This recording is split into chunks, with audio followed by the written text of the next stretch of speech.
En el nombre del Padre, del Hijo y del Espíritu Santo.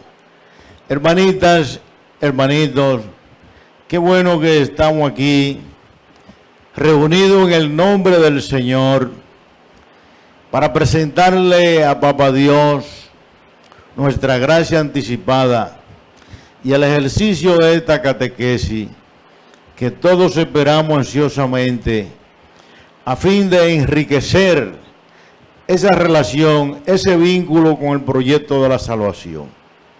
Por eso anticipamos la gracia a ustedes, también a nuestro párroco, y ya lo hemos dicho, a ese Padre Celestial, para que en el nombre de Jesús nos ayude a enriquecer, fortalezca nuestra fe, a fin de que los resultados de ese estar vinculado al proyecto de la salvación nos garantice nuestra vida eterna.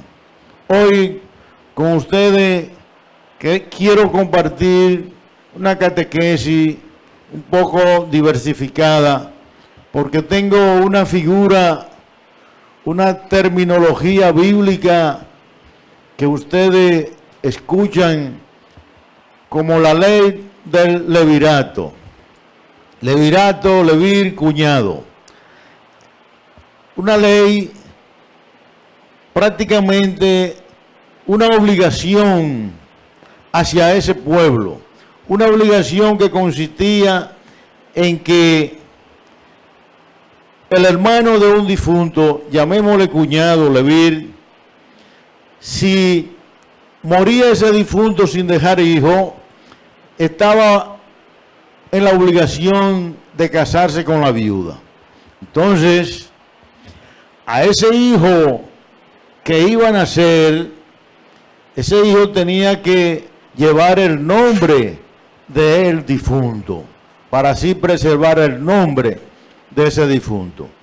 Ahora bien, si ese cuñado rehusaba, se negaba a casarse con esa viuda, asumía el riesgo de ser públicamente ultrajado indignamente, porque ella tenía el derecho de acusarlo a él ante un consejo de ancianos, y entonces allí delante de todo el pueblo, ella le quitaba la sandalia, le escupía en la cara, y diría yo, solo faltaba que le diera una bofetada en la cara, diciéndole, así tratan el hombre que se niega a preservar el nombre de su hermano. Ok, y eso es bueno que ustedes lo manejen, tengan dominio como cristianos, sobre todo cristianos católicos, porque es un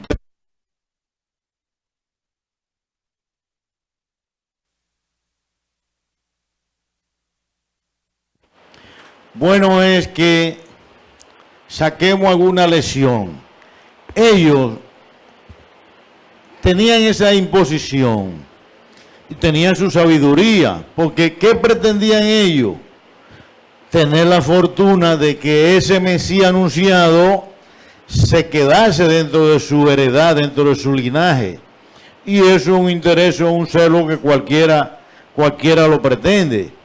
Entonces la lección de nosotros es que así como ellos despertaron ese interés, ese celo de gozar de esa bondad, de que ese Mesías se quedase con ellos, como en efecto se quedó de alguna manera, pues también nosotros hoy día, que sí realmente lo tenemos, ese Cristo vivo y resucitado,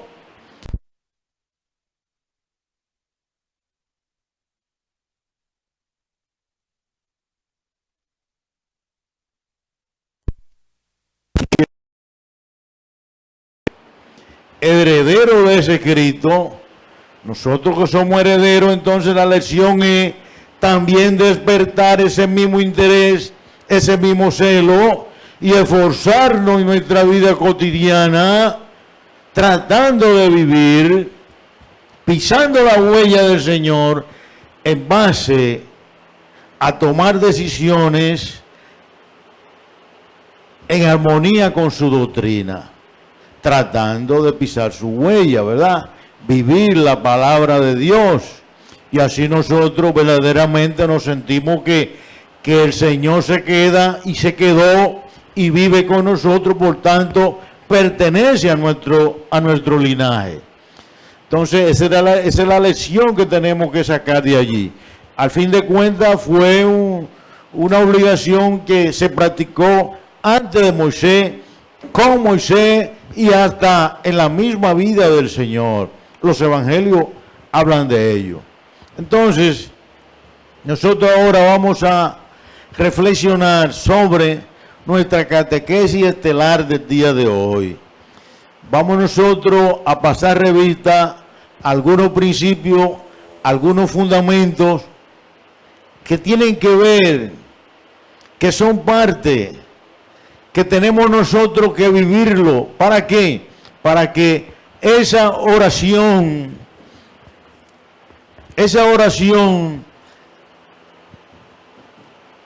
que vivimos a diario, las 24 horas del día como buenos cristianos, sus resultados sean eficaces. Entonces, para nosotros obtener una oración eficaz, es bueno, hermanitos, hermanitas, es bueno pues tener presente algunos de estos principios. Nuestra catequesis estelar está basada en pasar revista a algunos principios, algunos fundamentos que nos van a ayudar a nosotros a enriquecer los resultados de esas oraciones. Porque muchas veces nos quejamos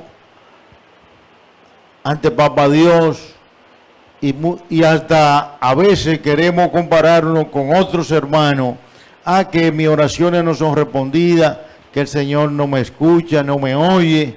Ok, porque recordemos nosotros que el Señor es el dueño del tiempo, Él tiene su tiempo para todo. Entonces nosotros vamos a hablar de estos principios partiendo de aquel escenario que nos ofrece el Evangelio de Lucas en el capítulo 18, donde nos presenta a dos personajes de aquel entonces, uno que era fariseo, hipócrita, ostentoso, y otro que era publicano, que también era cobrador de impuestos. Recordemos que el Señor no tiene exclusión de personas, pero tampoco tiene exclusión del pecado. Todos los pecados son pecados para Él.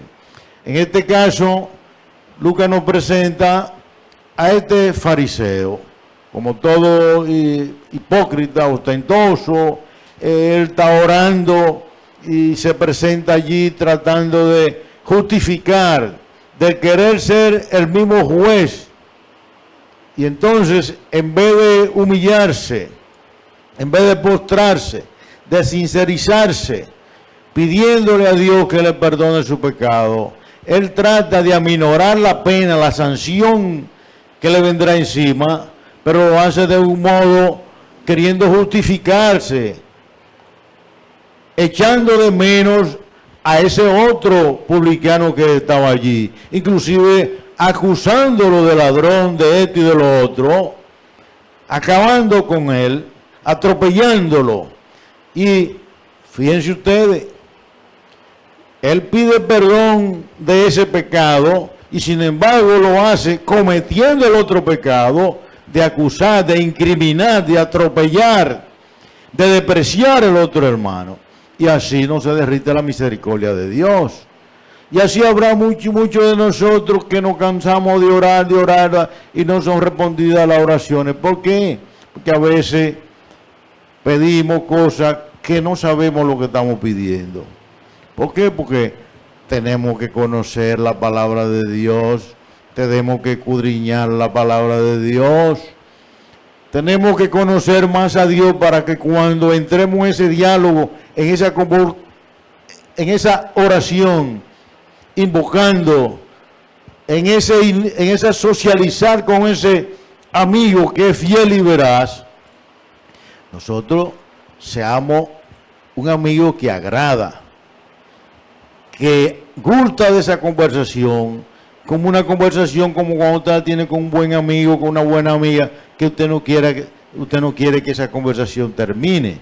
Entonces, ¿por qué? Porque usted es grato, usted está hablando de cosas gratas con él, porque usted lo conoce a él, y eso, por eso es bueno. Siempre hemos querido exhortar a los hermanos y hermanas que estudiemos más de la palabra de Dios para conocer más las cosas que le agradan a Dios, los resultados, los principios que le agradan a Dios, y así nuestras oraciones son mejor escuchadas. Entonces, nosotros partiendo de ese escenario que nos presenta Lucas, de esos dos personajes, uno ostentoso que quería justificarse y el otro publicano que apenas podría abrir los brazos porque se humilló, ¿verdad? Pero tenía su pecado.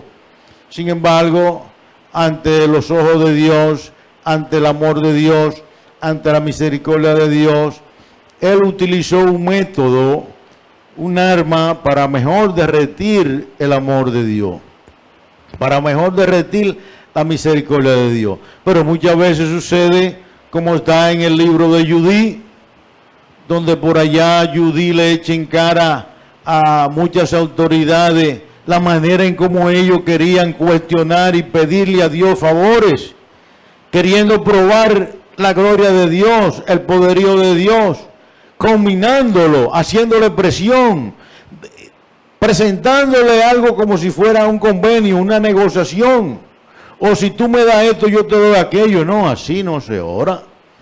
No, entonces bueno que nosotros, como dice el apóstol Pablo, cuando vayamos a orar, vamos a orar con la mano limpia, con ese corazón puro, vamos a humillarnos, vamos a sincerizarnos, vamos nosotros a ser constantes, vamos a querer desear, vamos a abrir la puerta a nuestro corazón,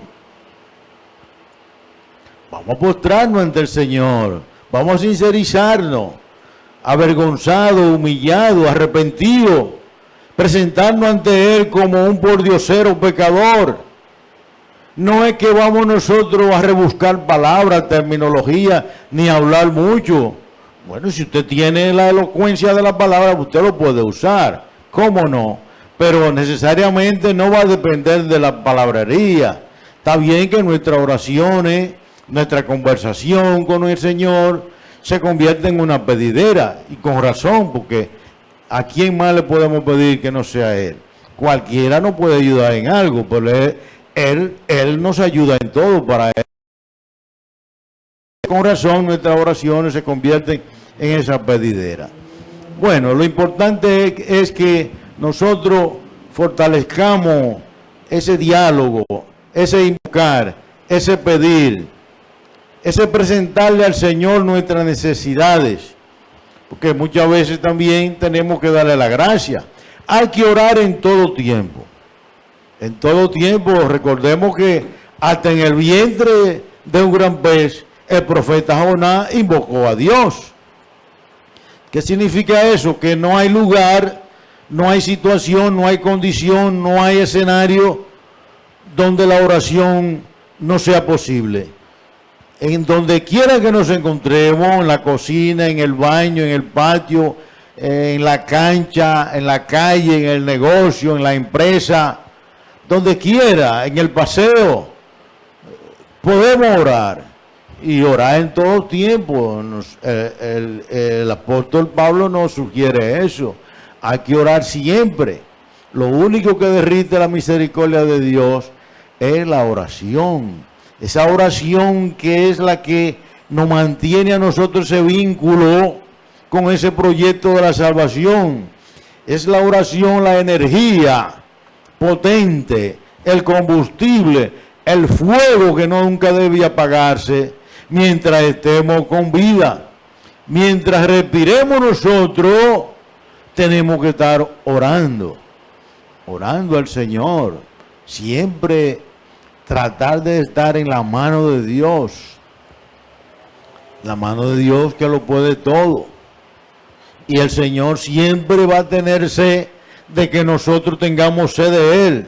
Y hoy con más razón que nunca el hombre anda en busca de Dios. Y es bueno que sea Él que sacie esa hambre, esa ansiedad que nosotros tenemos. ¿Cuándo oramos nosotros? Nosotros oramos, ¿y para qué oramos? Oramos bajo cualquier... Recuerden como el Señor nos sugiere a nosotros, nos sugiere en Mateo 6:6, nos dice que nos encerremos en nuestra habitación y que a solas allí conversemos con Papá Dios. Sí, pero también el mismo Señor, Él se va a la montaña y ora por la mañana y ora en la noche y ora observando el panorama de la naturaleza. O sea que en cualquier lugar, en cualquier sitio, en cualquier circunstancia, la oración procede. Y qué bueno que sea así, porque uno no sabe en el momento que el demonio está en el acecho. Por eso el apóstol Pedro nos sugiere que tenemos que estar alerta, atentos, porque el demonio está acechando. Nos acecha y está aún hasta en el mismo templo con nosotros allí, tratando de distraernos o de llevarnos a darle lugar al demonio. Entonces, por eso, en todo momento, en toda situación, hay que orar. Y ese pueblo primitivo hebreo nos enseñó que hasta en la guerra, hasta en el combate, hay que invocar a Dios, ponernos en la mano de Dios para todo tipo de empresa. Se ora buscando, pidiendo la paz del mundo, la paz de la familia, la integridad de la familia. Que si usted emprende un negocio, una empresa, una institución, inaugura una gran obra, usted también se lo presenta a Dios. ¿Qué mejor? Lo mejor todavía, que el Señor participe de nuestros planes, de nuestros proyectos, de nuestras decisiones. Orar en todo momento. Orar presentándole nuestras dificultades, nuestros problemas, situaciones difíciles, presentándole, miren, este tiempo de pandemia, oramos también por los difuntos, por los muertos. Tenemos que orar por todo, y presentarle a Él esos planes, esas pretensiones, pero cuidado con querer muchas veces pedir, dame aquello, dame lo otro. Vamos a presentarle las necesidades, no pedirle caprichosamente o por querer estar en la moda. No, así no. Y mucho menos pretender como negociar con el Señor, forzarlo, probarlo. No, ahora tampoco nos podemos desesperar. Por eso es importante que seamos insistentes en la oración, pacientes, ¿verdad? Y queriendo que Él abra, que Él penetre. Por eso Él mismo nos dice, pidan, busquen, toquen a la puerta, porque todo el que pide se le dará, al que toca se le abrirá la puerta, al que busca encuentra. Entonces, Él conoce nuestras necesidades, pero nosotros tenemos que desear que Él nos ayude y pedir siempre al Padre Celestial, importantes hermanitos, hermanitas, pedirle siempre en el nombre de Jesús, que es el único intercesor y el abogado nuestro. Él es el único que lleva al Padre. Y entonces, y es mejor que sea así, porque recuerden que el Señor fue y es Dios y hombre. ¿Y quién mejor que Él para ser el intercesor entre el hombre y Dios? Porque Él tenía las dos condiciones. Entonces, Él sabiamente, Él conoce al hombre y conoce a Dios porque Él es Dios. Entonces, Él es el ideal, el único a quien debemos nosotros presentarle todas nuestras necesidades. Invocarle también, porque no solamente invocarle cuando estamos en situación precaria, calamitosa o enfermo. No, también tenemos que orar e invocarle y darle gracias y glorificarlo y adorarlo por las bondades, por las situaciones holgadas, por la salud. Por la salud, sea que esté enfermo, sea que esté sano. Como quiera, todo depende de Él. Entonces, hermanita y hermanito, es bueno que recordar todos estos detalles, todos estos fundamentos. Saben bien lo que dice la misma Escritura en varias citas. El que invoca el nombre de Dios se salvará.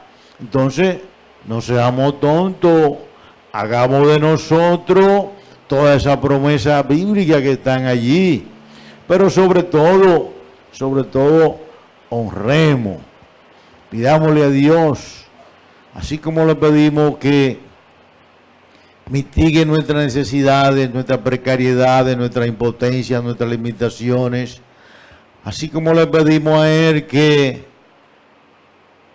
mitigue nuestras dolencias, también digámosle a Él que nos ayude, que nos habilite para aceptar su voluntad, cualquiera que sea.